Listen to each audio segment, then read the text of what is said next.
اللهم صل على سيدنا محمد يا رب صل وسلم دائما ابدا على حبيبي. اور حقیقت یہ ہے کہ جب اپنے حالات میں انسان غور کرے، لوگوں سے ملے، تو ایسا ہی لگتا ہے کہ دنیا کو مسافر خانہ سمجھنا بولو چھوڑ دیا. صبح و شام موتیں دیکھ رہے ہیں. ابھی ایک صاحب آئے ہوئے تھے، انہوں نے بتایا کہ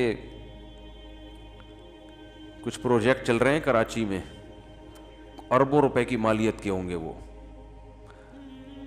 تو جو اونر تھا نا، جو مالک تھا، بہت ارب پتی، بہت پیسہ ہے لوگوں کے پاس. اچھا یہ بات مجھے جو صاحب بتا رہے ہیں وہ بینک کے مینیجر ہیں، ظاہر ہے ان کے سامنے اکاؤنٹ کی پوری ڈیٹیل موجود ہوتی ہے. انہوں نے نام نہیں لیا مجھے، کیونکہ یہ تو اللیگل ہے نا، نام نہیں لیا، بس بتایا کہ کراچی کا ایک بڑا تاجر ہے. مجھے انہوں نے کہا کہ اس سے میں آپ کی ملاقات کرواؤں گا، کچھ باتیں پوچھنی ہیں، اس نے پوچھنی ہے یا آپ نے اس کو کچھ نصیحت کرنی ہے. عجیب بات آپ دیکھیں، دوبارہ میری ان صاحب سے جب ملاقات ہوئی تو انہوں نے کہا کہ اس کا انتقال ہو گیا. اس کا بولو بھائی، بولنے میں تو کوئی حرج نہیں ہے نا، اس سے دماغ میں دل میں بات بیٹھتی ہے. کیا ہو گیا؟ انا للہ. اتنا بڑا آدمی، 20 گاڑیاں دائیں بائیں چلا کرتی ہیں اس کے، بہت پیسہ، کوئی سیاسی جماعت کے نہیں ہے. بیٹھے بیٹھے کیا ہو گیا بھائی؟ انا للہ.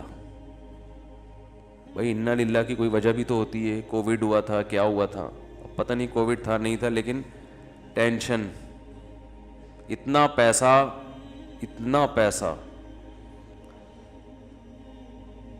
کہ جب پیسہ آتا ہے تو بڑی خاندانی بات کی انہوں نے، اور کہا گورے یہ کہتے ہیں کہ جب پیسے کا گراف بڑھتا ہے نا، اوپر جاتا ہے، تو موت کا چانس بھی اسی حساب سے، موت کا گراف بھی اسی حساب سے اوپر جاتا ہے. سمجھ رہے ہو؟ جیسے جیسے پیسہ آئے گا نا، مرنے کے چانسز بھی اتنے ہی حساب سے بڑھتے چلے جائیں گے. یہ گوروں کی ریسرچ ہے، گوروں کی. لہذا جیسے جیسے پیسہ آ رہا ہے تو ایسے آدمی کو اپنی زندگی بچانے کے لیے غریب آدمی کی نسبت زیادہ محنت کرنی پڑتی ہے. سمجھتے ہیں؟ اتنا بڑا تاجر اور بیٹھے بیٹھے انا للہ و انا الیہ راجعون. یہ ہے دنیا، اٹ از کالڈ دنیا. تو اتنی موتیں اپنی سامنے میں نے بھی دیکھ لیں، آپ نے بھی دیکھ لیں، اتنے لوگوں کو مرتا دیکھا. اور موت ایسی ظالم چیز ہے، وہ یہ نہیں دیکھتی کہ آپ کی بچی کی ابھی شادی ہونے والی ہے، آپ ابھی پہلی یا دوسری کی تیاری کر رہے تھے، آپ کی ابھی جاب لگی ہے، تنخواہ کا پہلا دن ہے آپ کا بیٹا ابھی جوان ہوا ہے، یا یہ کہ آپ کے ابا کو آپ کی ابھی ضرورت ہے، یا معاشرے کو آپ کی ابھی ضرورت ہے. کچھ بھی نہیں دیکھتی. کوئی بھی کسی بھی ٹائم پہ مر سکتا ہے. میں اکثر اس موقع پہ ایک واقعہ بیان کرتا ہوں. ہمارے ایک دوست تھے، عالم، بڑے مالدار بھی، اکلوتے بیٹے اپنے والد کے. انہوں نے پڑھا لکھا کے ان کو عالم بنایا، بہت پیسہ خرچ کیا اور ہر لحاظ سے ان کو بے فکر کر دیا. وہ تھے بھی بڑے ذہین اور بڑے پرہیزگار، اور بہت خوبصورت بھی تھے. ساری چیزیں جمع ہو جائیں، دین کی خدمت کا جذبہ بھی، دین کا مضبوط علم بھی، خاندانی اعتبار سے بھی، اور ینگ بالکل. تو ہمارا جب ہم طالب علم تھے، ہم نے کہا یار اللہ ان سے بہت کام لے گا، یہ بہت کچھ بڑے بنیں گے یہ. تو ہائی روف میں کہیں جا رہے ہیں پیچھے بیٹھے ہوئے، تو کچھ اوباش قسم کے لڑکے کراچی میں، وہ ریوو یا ویگو ٹائپ کی کوئی گاڑی تھی بڑی، اس میں غلط اوورٹیک کیا ان لڑکوں نے اور ہٹ کیا. آن دا اسپاٹ ان کی ڈیتھ ہو گئی. اچھا ایک رات پہلے میرے سے گپ شپ ہوئی، بہت اچھی گپ شپ ہو رہی ہے ہماری، اور گپ شپ بھی کیا ہو رہی ہے بہت معذرت کے ساتھ، میں ان کو دوسری شادی کی ترغیب دے رہا تھا. میں نے کہا آپ کے پاس اتنا پیسہ ہے، آپ خوبصورت بھی ہیں ماشاءاللہ، علم بھی آپ کے پاس بہت ہے، تو آپ کو چاہیے کسی بیوہ سے دوسری شادی کر لیں. بیوہ سے میں ترغیب دے رہا تھا ان کو. انہوں نے کہا یار میری گھر والی راضی نہیں ہے, میری وائف میری پھڈے کر رہی ہے, میں نے بات چلائی ہے, ایک دن پہلے بھی ہوئی تھی نا, تو بات چلائی ہے, بڑا مسئلے ہو گئے, یہ نہیں ہو سکتا, اٹ ازنٹ پاسبل وغیرہ وغیرہ.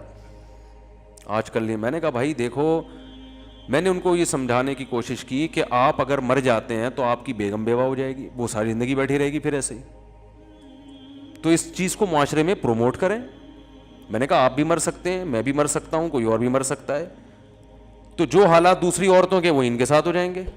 تو آپ اس کی بنیاد رکھ لیں تاکہ اللہ نہ کرے آپ مرتے ہیں تو کوئی آپ کی بیوہ سے کر لے, آپ کے بچوں کو کوئی سرپرست مل جائے گا. 2-3 بچے تھے ان کے, کوئی سرپرست مل جائے گا آپ کے بچوں کو, کوئی جو ہے وہ, اور ظاہر ہے یہ خاندان میں ہی کرتا ہے نا, یعنی خاندان والے کریں تو ٹھیک ہے, غیروں میں تھوڑی بچے جا سکتے ہیں. تو میں نے کہا ہمت کریں, بہت ہمت دلائی ہے جی, میں نے گھنٹہ لگا دیا ہوگا ان کے اوپر. پھر آخر میں کہنے لگے اس زمانے میں عدل بہت مشکل ہے, برابری نہیں ہو سکتی. میں نے کہا آپ کو اللہ نے پیسہ بھی دیا, آپ متقی بھی ماشاءاللہ ہماری رائے میں, اور لوگ بھی کہتے ہیں آپ پرہیزگار آدمی ہیں, آپ کے جو پورے خاندان سے دین کے معاملے میں ٹکر لینے کے واقعات بھی مجھے معلوم ہیں. ان کے بڑے واقعات تھے کہ ایک دفعہ ان کو کہیں شبہ ہو گیا کہ میرے والد کی جو کمائی ہے اس میں کچھ شبہ ہے, تو وہ گھر سے بائیکاٹ کر لیا انہوں نے کہ میں نہیں کھاؤں گا. پھر وہ پتہ چلا نہیں ایسا نہیں ہے. میں نے کہا آپ نے کئی موقع پہ دین کے معاملے میں پورے خاندان سے ٹکر بھی لیا ہے, تو اس کا مطلب آپ میں حوصلہ بھی ہے. اس کے باوجود بھی اگر آپ عدل نہیں کر سکتے تو پھر میں نے کہا یہ قرآن سے 4 شادیوں والی آیتیں نکال دیں, یہ ایسے ہی اللہ نے نازل کر دی ہیں, دنیا میں کوئی بھی عدل کر ہی نہیں سکتے. تو اللہ نے بس جنرل نالج کے لیے بتا دیا کہ 2 بھی کر سکتے ہو مجبوری میں, لیکن پریکٹیکلی یہ ممکن نہیں ہے. تو ویسے ہی آ گئی. میں نے ان کو سمجھانے کے لیے, ہنسنے لگے, مانے پھر بھی نہیں. میں نے دیکھا ہے کہ جب میں دلائل کے انبار لگاتا ہوں لوگ ہنستے ہیں, مجھے پتا ہوتا ہے مانیں گے پھر بھی نہیں, بس ہنستے ہیں مسکراتے ہیں, ویل ڈن, زبردست دلائل آپ کے, اچھا السلام علیکم, جا رہا ہوں. ایسا ہی ہوا. اگلے دن 12 بجے مجھے خبر آئی کہ ان کے ایکسیڈنٹ میں انتقال ہو گیا. اف, مجھ پہ بڑی قیامت گزری. ان کے گھر والوں کا, ہمارے گھر والوں کے پاس فون آیا کہ وہ رات آئے تھے اور کہنے لگے کہ میں بھی ایک کرنا چاہتا ہوں, کسی بیوہ سے کر لوں گا. تو ظاہر ہے خواتین تو اس پہ رد عمل کرتی ہیں جو ایک نیچرل ہے بالکل. کہہ رہی میں نے اتنا ری ایکشن کیا کہ صبح جانے سے پہلے انہوں نے کہا کہ بے فکر رہو, میرا ارادہ نہیں ہے, خام خواہ ٹینشن نہ لو. اچھا میں نے, اب بات چل پڑی ہے تو ایسی اپنی نجی باتیں کرنی نہیں چاہیے, لیکن جب چل پڑی ہے تو بس اللہ کی طرف سے ہو گیا, یہ میرا کوئی ارادہ نہیں تھا ایسی باتیں. تو میں نے اس وقت تازہ دوسری کی ہوئی تھی اور بہت موسٹ وانٹڈ بنا ہوا تھا میں کہ جہاں ملے کوٹو اس کو پکڑ کے. میں ٹھیک ٹھاک ٹینشن میں تھا ان دنوں میں. تو ان کے گھر والوں نے ہمارے گھر والوں کو فون کیا کہ آپ کو جو غم پہنچا ہے نا کہ آپ کے میاں نے دوسری کی ہے, وہ میرے غم سے بہت کم ہے. آپ کے بچوں کے پاس باپ بھی ہے, آپ کی ایک سوگن آئی ہے. بس مجھے جو غم پہنچا ہے, میرے میاں رات کو بات کر کے گئے ہیں اور پھر ایگریمنٹ کیا نہیں کروں گا, تو میں تو سرے سے میاں سے ہی محروم ہو گئی. میرے ذہن میں یہ بات آئی کہ یہ اتفاقی واقعہ نہیں ہے, یہ کوئی اتفاقی حاصل, یہ اللہ کی طرف سے مصلحت تھی اس میں. اور میں بیان بھی اسی وجہ سے کر رہا ہوں کہ مجھے اس میں بڑا سبق ملا. تو یہ واقعہ بھی ہے تقریباً 15 سال پرانا جو میں بیان کر رہا ہوں, 15 سال پرانا واقعہ ہے. تو وہی ہوا, 12 بجے دن میں کال آئی کہ ان کا انتقال ہو گیا. گھر والے بیوہ, ان کی وائف بیوہ ہو گئی, بچے یتیم ہو گئے. وہی پھر سب کو پتہ ہے ہمارے معاشرے میں دوبارہ شادی آسان کام بولو بھائی نہیں ہے, وہ ہوتی بھی ہے تو اس جیسا تو نہیں ملتا. دوسری کر رہے ہوتے ہیں, ہم جیسے جن کو لوگ ویسے ہی کہتے ہیں یہ ٹریک سے ہٹے ہوئے لوگ ہیں, یا وہ بہت ہی کوئی مکھنچو ٹائپ کے لوگ ہوتے ہیں وہ کر رہے ہوتے ہیں. کوئی شریف آدمی ابھی تک مجھے بہت کم لوگ نظر آئے ہیں. کم میں اس لیے کہہ رہا ہوں کہ 2-3 ہیں, وہ کہیں گے یار ہمیں شرافت سے نکال دیا آپ نے. تو کوئی سمجھدار آدمی, کوئی عزت دار لوگ, کوئی وہ نہیں تیار ہوتے اس کام کے لیے. تو میں کہتا ہوں یار بس یہ سوچ لیا کرو کہ بیوی میری بیوہ بھی ہو سکتی ہے, اور عورتیں بھی یہ سوچ لیا کریں کہ میں بیوہ بھی ہو سکتی ہوں. اللہ جیسے دوسری عورتوں سے اللہ نے میاں کو چھینا ہے, تو میرے میاں کو بھی اللہ مجھ سے چھین سکتے ہیں. تو معاشرے کی ایک ضرورت ہے. خیر, یہ بات یہاں سے چلی تھی کہ جب ان کی انتقال کی خبر آئی نا، میں بہت پریشان ہوا کہ یار ان کے والد نے ان کو اتنا پڑھایا، آج پھل کھانے کا وقت تھا، آج وقت تھا بھئی تاجر اپنے ایک بیٹے کو وقف کر دے، اب وہ عالم بنے، اب ماشاءاللہ دین کی خدمت کا موقع ملا، اور اللہ نے وہ خدمت ہی نہیں لی، پہلے ہی موت ہو گئی۔ اور موت بھی ایسے ہوئی ہے کہ ان کے لیے جو گاڑی ادارے نے رکھی تھی وہ گارڈ کے ساتھ، بڑی گاڑی کہ اس میں جائیں گے یہ، کیونکہ کراچی کے حالات بہت خراب تھے، تو ان کے والد نے کہا تھا کہ میرے بیٹے کو آپ جب بڑی گاڑی دیں گے اور گارڈ دیں گے، یہ نظروں میں آ جائے گا لوگوں کی، تو خام خام کی دشمنیاں بنیں گی، ان کو ہائی روف میں ایسی کھچاڑا سی گاڑی میں جس میں کوئی یہ سمجھے ہی نہیں کہ یہ کوئی بڑی شخصیت ہے، یہ کسی بڑے ادارے سے ان کا تعلق ہے۔ تو زندگی بچانے کے لیے ہائی روف کا انتظام کیا تھا، اور وہی ہائی روف موت کا ذریعہ بن گئی۔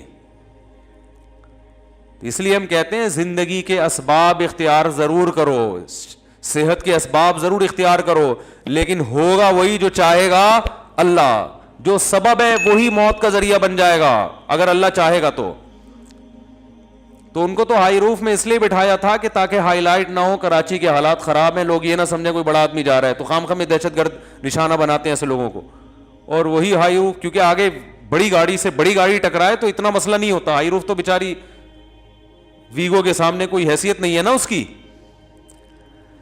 تو میں جو بات کرنا چاہ رہا تھا وہ یہ کہ میں بہت پریشان رہا کہ یار اس میں کیا حکمت ہے اللہ کی، اللہ کا تو کوئی کام حکمت سے خالی نہیں ہوتا نا، اس میں کیا حکمت ہے کہ اتنے اچھے آدمی اور اتنے ہر لحاظ سے اللہ نے ان کو نوازا، ابھی شادی بھی ہو سکتا ہے کر لیتے بعد میں، وہ تو اس وقت انہوں نے انکار کر دیا، شروع میں تو سبھی کرتے ہی ہیں، بعد میں ایک دماغ میں ایک وائرس چلا جاتا ہے ان کے۔ میرے بیان جو بھی سنتا ہے نا، خواتین سے کہتا ہوں کہ ان کا کووڈ-19 کا ٹیسٹ کروایا کرو، ہمارا والا کووڈ-19 یہ شادی والا، یہ وائرس ایک دفعہ جو میرے پاس آ گیا یہ پھر نکلتا نہیں ہے، یہ جیسے کووڈ-19 شکلیں بدل کے آ رہا ہے نا لندن میں کسی اور الگ ہی سٹائل میں آیا یہ، تو یہ شکلیں بدل کے آئے گا جب تک بندہ بوڑھا نہیں ہو جاتا، ہاں بوڑھا ہو جائے گا پھر وہ ایک بھی اس کو بری لگے گی، ایک کی باتیں بھی، یہ کیا ہے شادی لگا کے رکھی ہوئی، جب تک جوان ہے اور میرا بیان سن رہا ہے، یہ وائرس یہ تو ہوتا ہے کہ ایکٹیو نہ رہے، لیکن ختم ہو جائے یہ نہیں ہوتا، تو کسی بھی وقت ایکٹیو ہو سکتا ہے، وہ کس وقت ہوتا ہے پھر وہ الگ ٹاپک ہے، وہ پھر موضوع ہٹ جائے گا، کہ وہ بعض دفعہ آپ کہہ رہے ہوتے ہیں نہیں یہ دوسری شادی بالکل مفتی صاحب غلط باتیں کرتے ہیں کیا ہے، لیکن زندگی کے کچھ مواقع ایسے آتے ہیں کہ آپ کو آئے گا یار اجازت ہے، ٹھیک ہے نا، کچھ ایسے موقع آ جاتے ہیں یار یہ بھی آپشن ہے، چاہے جتنا آپ انکار کریں۔